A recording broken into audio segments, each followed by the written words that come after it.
category thing where you know, it's an exciting new category that the FAA is permitting everybody to do.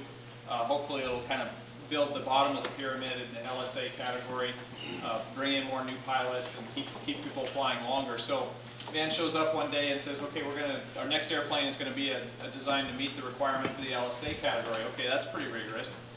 And then Van says, well, now we got to put this Rotax engine on it, which is a little bit different animal than what we're used to seeing. Okay, no problem, you know, we can deal with that. Oh, and we're going to make the wings removable. Okay, yeah, no problem. Go look at Advanced Glider, and we'll figure out how that works. And the controls have to hook up automatically when you plug the wings in, so, you know, because he knows that some people like to forget things. Okay, we can do that. Okay, it's getting a little challenging. And also, we're going to do a new steerable nose wheel. We've never done that before. Okay, no problem. Stabulator. Okay, I think we can do that. And a bunch of other different neat features. So we kind of take all that, oh yeah, it's got to be easy to build, inexpensive, light, and it's got to fly like an RV. Okay, no problem. So that's where we've come from. Where we are is we have the airplane in the hangar, which has a lot of those features, and a lot of those features you're going to see in the finished kit airplane. Things that we are probably going to go away from are the handbrake. That we definitely are going to go away from is the handbrake and the steerable nose wheel, not because it didn't work, not because it wasn't a good way to go, but because the people out in the real world said, well, I'd really like to have toe brakes because that's what people are used to, and so that's one of the things that we learned a lot by doing it, and but in the final equation, we're going to go ahead and go with toe brakes and steerable and cast-ring nose wheel. The rest of the airplane pretty much is going to survive as you see it, the flaperons, removable wings, the stabulator, the Rotax engine, the overall configuration of the airplane where you sit forward of the spar. So that's kind of where we are right now, and what we're doing is we're taking all those things that we liked about it and we're kind of designing it, refining it again into what's going to be the kit airplane. And so that means we get a chance, maybe I worked on a part on the first airplane, well now we've got the rest of the crew working on that, and so a different set of eyes is looking at things and going, oh well we could do this and make it easier. Oh, okay, great, why didn't I think of that? So that's the sort of thing that's going on right now where we're headed, and so we're doing, what our plan is to finish up a second airplane that'll be representative of what the kit is going to be.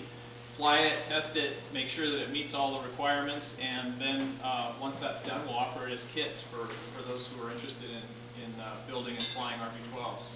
So anyway, that's about all I've got. And there's this guy that his initials are RV, and he's got a red and white airplane that he built for his wife out on the ramp. So I'll turn it over to Van.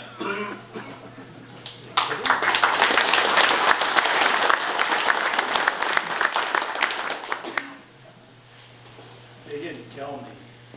They didn't tell me that. I really don't have much to say. Ken and Scotty and the rest of the guys do all the work around here. And the RV-12 has been fun. It's been challenging, as Ken said. I suppose I was naive in starting this and said, well, it's just a simple little airplane. We've done fast, complex airplanes before, but there's no such thing as a simple little airplane. You know, gee whiz, it's only half as fast. We can build half as many parts.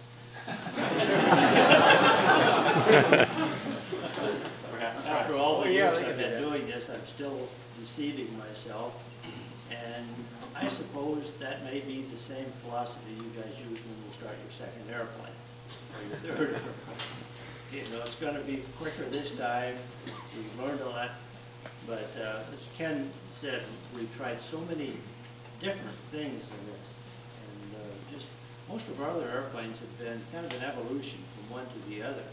Often we've used almost the same wing on the RV-7 as the 8 had, and almost the same fuselage as the 6 or the 9, and they're just sort of several little changes, but this has been, as Ken said, had to incorporate a lot of new stuff, had to keep the weight down.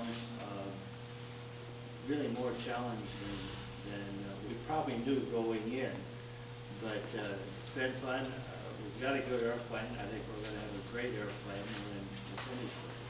So just stay tuned. That's all I have. I'll repeat what Scotty said. Thanks a lot for coming. It's always rewarding to see that many of you here. We know you've been here before. I'm not sure what it is other than the pizza. They get you back, or maybe you're expecting Ken and Scotty to do another little skit here, or another little vaudeville routine or something, but sorry, not tonight, maybe next year. Anyway, again, thanks for coming. Enjoy the rest of the evening.